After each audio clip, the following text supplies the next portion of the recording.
भारत के दक्षिण में बसे रामेश्वरम ज्योतिर्लिंग की धरती सिर्फ लहरों की आवाज नहीं सुनाती, यहाँ हर कण में छुपी है हजारों साल पुरानी एक अनसुनी कहानी। लेकिन सवाल ये है, जहाँ आम तौर पर हर शिव मंदिर में केवल एक ही शिवलिंग होता है, वहीं यहाँ दो दो शिवलिंग क्यों? रामलिंगम और विश्वलिंगम। आखिर इसके पीछे कौन सा रहस्य छुपा है? और क्या सच में हनुमान जी ने यहाँ के शिवलिंग को उखाड़ने की कोशिश की थी?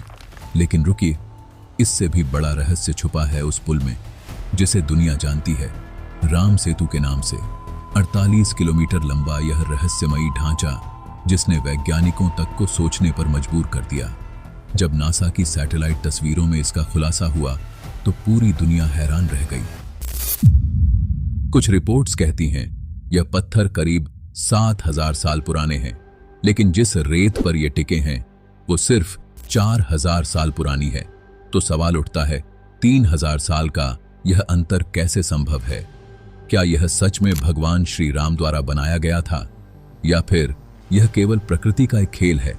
और सिर्फ यही नहीं, रामेश्वरम मंदिर के अंदर मौजूद वो 22 कुंड जो चारों तरफ खारे समुद्र से घिरे होने के बावजूद मीठा पानी देते हैं, आखिर ऐसा कैसे? और फिर आता है एक और रहस्य, धनुषकोडी, एक ऐसा शहर जो कभी जिंदा था, आज खामोश खंडहर बन चुका है। और वो गुप्त मणि जिसके दर्शन केवल सुबह के कुछ पलों में ही संभव हैं, जिसे कहा जाता है शेषनाग की मणि। तो आज हम इस यात्रा में खोलेंगे हर परत, कथा, इतिहास, विज्ञान और विवाद की।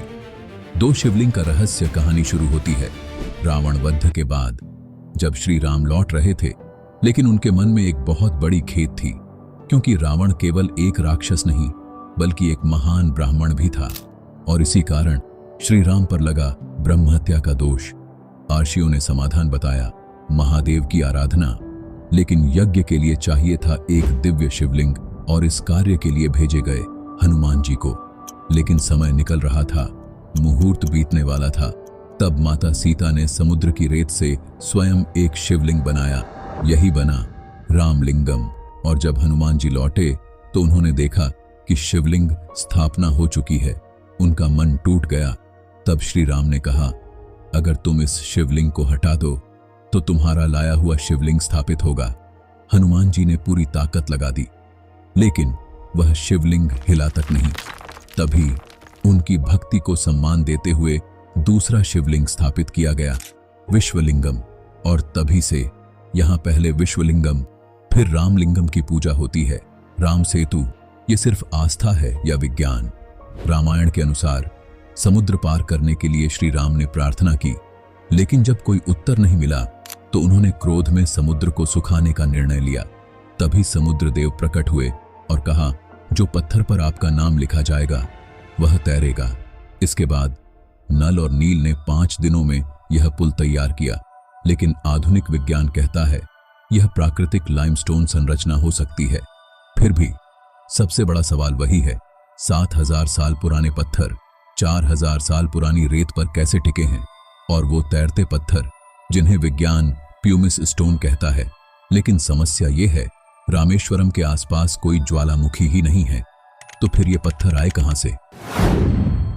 22 कुंडों का रहस्य रामेश्वरम मंदिर की यात्रा अधूरी मानी जाती है जब तक 22 कुंडों में स्नान न किया जाए।